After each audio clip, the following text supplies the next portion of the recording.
பக்கம் சமரச பேச்சு போராட்டத்தை முடிவு கொண்டு வர மத்திய அரசு முயற்சித்து வந்தாலும் மறுபக்கத்திலே மறைமுகமாக ஒரு வாய்மொழி உத்தரவு டெல்லி பல்கலைக்கழகம், அதே போன்ற JNU பல்கலைக்கழகம் உள்ளிட்ட பல்வேறு பல்கலைக்கழகங்கள் மற்றும் கல்லூரிகளுக்கு பறந்திருக்கிறது. அந்த மறைமுக வாய்மொழி உத்தரவு என்னவென்றால், போராட்டத்தில் பங்கேற்கும் மாணவர்களுக்கு எச்சரிக்கை விடுங்கள், அவர்கள் போராட்டத்தில் பங்கேற்க கூடாது என்ற வகையிலே மறைமுக உத்தரவு பிறப்பிக்கப்பட்டு தற்போது கல்லூரிகளே அதிகாரப்பூர்வமாக, டெல்லி யூனிவர்சிட்டி கூட தற்போது அதிகாரப்பூர்வமாக ஒன்றை பகிர்ந்ததாக சமூக வலைதளத்தில் பரவி கொண்டிருக்கிறது. அதிலே பார்த்தீங்கன்னா மாணவர்கள் பங்கேற்க கூடாது, சட்டவிரோதமாக சில போராட்டங்கள் நடைபெறுகின்றன, ஜந்தர் மந்தர் போராட்டங்களில் பங்கேற்க செல்லக்கூடாது என்ற வகையில் மறைமுகமாக அவர்களுக்கு ஒரு உத்தரவு பிறப்பிக்கப்பட்டு வருகிறது. இதற்கு சில அரசியல் கட்சி தலைவர்கள் எல்லாம் கண்டனம் தெரிவித்துள்ளார்கள்.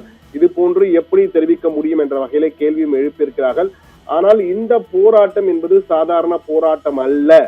இதுவரை இந்திய வரலாறு, அண்மை கால இந்திய வரலாறு காணாத வகையிலே இந்த மாணவர் எழுச்சி என்பது, இளைஞர்கள் எழுச்சி என்பது தன்னெழுச்சியாக வந்திருக்கு என்பதுதான் பார்க்க முடிகிறது. அதுவும் சிங்க பெண்களின் பங்கேற்பு என்பது சாதாரணமானது அல்ல. தற்போது நாம் பார்க்க போகின்ற காட்சிகள் இந்த போராட்டத்திலே சிங்க பெண்களின் பங்கு எப்படி இருந்தது என்பதை பார்க்கலாம். பாருங்கள், இந்த பெண்கள் எல்லாருமே தன்னுடைய தோழர்கள் மீது தாக்க வந்தவர்களை தடுத்து நிறுத்தும் வகையிலே இந்த ஒரு பெண்மணி போதும் 1000, தற்போது சர்வதேச அளவிலே இந்த புகைப்படம் மிகப்பெரிய அளவுக்கு பரவிவிட்டது. ஒரு போலீஸ் வானிலே அவருடைய போராடிய தோழர்களை ஏற்றிக்கொண்டு மும்பையிலே ஒரு வண்டி செல்கிறது, போலீஸ் வண்டி செல்கிறது. அந்த பெண்மணி வண்டியின் முன் நின்று அந்த வாகனத்தை தனி ஒரு ஆளாக, தனி ஒருவல் என்பாங்க, தனி ஒருவலாக நின்று என் மீது வாகனத்தை ஏற்றிவிட்டு வண்டி எடுத்து செல் என்று அந்த சிங்கப்பெண் தைரியமாக நின்றது. ரியா என்ற அந்த பெண்மணி, அந்த இளம் பெண் நின்றது தற்போது சர்வதேச அளவிலே பேசப்படும் காட்சியாக மாறி இருக்கிறது. ஒரு போலீஸ் வேன் முழுவதும் போலீசார் இருக்கிறார்கள், என் மீது வாகனத்தை ஏற்றிவிட்டு வண்டியை எடுத்து செல் என்ற தைரியமாக அந்த பெண் நிற்க, அதை சுற்றி இருந்தவர்கள் அனைவரும் அந்த கேமராக்களில் பதிவு செய்து தற்போது சோசியல் மீடியாவிலே நம்பர் 1 வைரலாக சென்று கொண்டிருக்கிறது. இந்த இளம்பெண் மட்டுமல்ல, இது போன்று ஒவ்வொரு இடத்திலும் ஒவ்வொரு இளம்பெண், சிங்கப்பெண் தன்னுடைய தோள்களை காக்கும் படையாக, தனி ஒருவலாக படையாக காத்து கொண்டிருக்கிறார் என்பதும் பார்க்க வேண்டியிருக்கிறது. பல பெண்கள், அதுவும் இது சாதாரண ஒடுக்கப்பட்டவர்கள் மட்டும் கலந்து கொள்ளும் போராட்டம் அல்ல, பாதிக்கப்பட்டவர்கள் மட்டும் கலந்து கொள்ளும் போராட்டம் அல்ல. மேல்தட்டு, கீழ்த்தட்டு, நடுத்தட்டு என எந்த வகையும் இல்லாமல் அனைத்து ஜென்சி தலைமுறையும் பங்கேற்க ஒரு போராட்டமாக இருக்கிறது. அது மட்டுமல்ல, திரைத்துறை, எழுத்துத்துறை, பத்திரிகை துறை என அனைத்து துறைகளை சேர்ந்த பிரபலமானவர்கள், இளைய தலைமுறைகள் எல்லாம் ஒன்று சேர்ந்து பங்கேற்கக்கூடிய ஒரு போராட்டமாக இது மாறிக்கொண்டிருக்கிறது. இந்த சிங்கப்பெண் காட்சிகள் இவை அனைத்துமே நீங்கள் பார்க்கலாம். ஒவ்வொரு காட்சியிலும் ஒரு பெண் அந்த அளவுக்கு தைரியமாக எதிர்த்து போராடி இருக்கிறார். தன்னுடைய தோழர்களை தாக்குவதற்கு ஒருபோதும் அனுமதிக்க மாட்டேன் என்று கூறியிருக்கிறார்.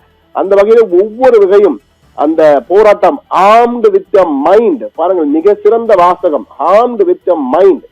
என் மூளையை வைத்து நான் வந்திருக்கேன், ஆயுதமாக பயன்படுத்துகிறேன் என்று அந்த பெண்கள் ஆவேசமாக பேசியதும் அந்த காட்சிகள் தற்போது இந்த சிங்க பெண்கள் தான் வழி நடத்தி கொண்டிருக்கிறார்கள். அதே போன்று இந்த காக்ரோச் ஜனதா பார்ட்டி என்று அழைக்கப்பட்ட இந்த கரப்பாம்பூச்சிகளின் ஜனதா கட்சியின் தலைவராக இருக்கக்கூடிய அபிஜித் தீப்கேக்காகவோ அல்ல, சோனம் வாங்சுக் உண்ணாவிரதம் இருந்து தற்போது உண்ணாவிரதத்தை முடித்த 20 நாட்கள் உண்ணாவிரதத்தை முடித்த அவருக்காக அல்ல, அது போன்று எந்த தலைவரும் இல்லாமல் தன்னெழுச்சியாக ஒவ்வொரு இளைய தலைமுறையும் இந்த போராட்டத்திலே பங்கேற்றிருக்கிறார்கள் என்பதால் குறிப்பிடத்தக்கது. டெல்லியில் எதிரொலித்த, ஜந்தர் மந்தரில் எதிரொலித்த போராட்டமானது தற்போது தமிழ்நாடு மட்டுமல்ல, மேற்கே கொல்கத்தா முதல், மேற்கே மும்பை முதல் கிழக்கே கொல்கத்தா வரை என அனைத்து இடங்களிலும் இந்தியா முழுவதும் தற்போது பரவி இருக்கிறது இந்த தன்னெழுச்சியான போராட்டம். இதற்கு காரணம் அரசியல் கட்சிகள் பின்னணியில் இல்லை, அவர்களாம் தானாக தன்னெழுச்சியாக வந்து கொண்டிருக்கிறார்கள். இந்த தூங்குகின்ற காட்சிகளை பாருங்கள். இந்த குழந்தைகள் எல்லோருமே நாட்டின் பல்வேறு இடங்களில் வந்த இளைய தலைமுறையினர். அங்கு பாருங்கள், போராட்டத்தில் பங்கேற்று இந்த இடத்தை விட்டு நாங்கள் எங்கள் கோரிக்கை நிறைவேறும் வரை செல்ல மாட்டோம் என பிளாட்பார்மில் படுத்து உறங்குகிறார்கள். இவர்கள் நாளை என்ன செய்வார்கள் தெரியாது, ஆனால் தன்னுடைய போராட்டத்திற்காக பங்கேற்று நாங்கள் வெற்றி பெறும் வரை போக மாட்டோம். பிரதமர் தற்போது கல்வி அமைச்சர் தர்மேந்திர பிரதானை ராஜினாமா செய்ய வேண்டும், ராஜினாமா மட்டும்தான் எங்களுக்கு பதில் என்ற வகையில் உறுதியாக தெருக்கள் எல்லாம் படுத்துக் கொண்டிருக்கிறார்கள். இவர்கள் எங்கிருந்து வந்தார்கள் தெரியவில்லை, ஆனால் ஒவ்வொருவரும் வீட்டிலிருந்து வந்திருக்கிறார்கள். குழந்தைகள் வருகிறார்கள், பாட்டி முதல் சிறு குழந்தை வரை அனைவருமே இந்த போராட்டத்தில் வந்து பங்கேற்றுக் கொண்டிருக்கிறார்கள். அந்த வகையில் தன்னெழுச்சியாக இந்த போராட்டம் நடைபெற்றுக் கொண்டிருக்கிறது. இது அவருடைய ஒரே இலக்கு, நீட் என்ற அரக்கன் இல்லாமல் செய்ய வேண்டும் என்ற வகையில் தான் இருக்கிறார்கள். அதிலும் சில மாறுபாடுகள் இருந்தாலும் இதற்கு பொறுப்பேற்க வேண்டும். தொடர்ந்து இந்த தவறு நடந்து கொண்டிருக்கிறது. தவறுக்கு பொறுப்பேற்று தர்மேந்திர பிரதான் விலக வேண்டும், பதவி விலக வேண்டும். அவர் ராஜினாமா மட்டும்தான் அதற்கு பதில், முதல் பதில் என்ற வகையில் அவர்கள் உறுதியாக இருக்கிறார்கள். பாதிக்கப்பட்ட அந்த உயிரிழந்த 20 பேரின் குடும்பங்களுக்கு இழப்பீடுகள் வழங்க வேண்டும் என்ற கோரிக்கையும் தற்போது அரசு ஏற்றுக்கொண்டிருக்கிறது. நாளை தர்மேந்திர பிரதான் ராஜினாமா என்ற தகவல் வரும் வரை தங்களது போராட்டம் தொடரும்.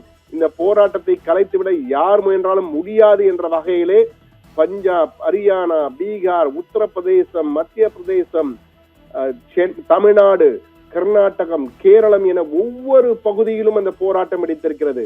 அந்தந்த பகுதியிலிருந்து பல இளைய தலைமுறையினர், ஜென்சி தலைமுறையினர் டெல்லிக்கு குவிந்திருக்கிறார்கள். இந்த போராட்டம் அண்மை கால இந்திய வரலாறு காணாத மிக சிறந்த தன்னெழுச்சி போராட்டமாக, வெற்றி போராட்டமாக மாறிக்கொண்டிருக்கிறது என்பதுதான் கள நிலவரம் நமக்கு சொல்கிறது நேயர்களை.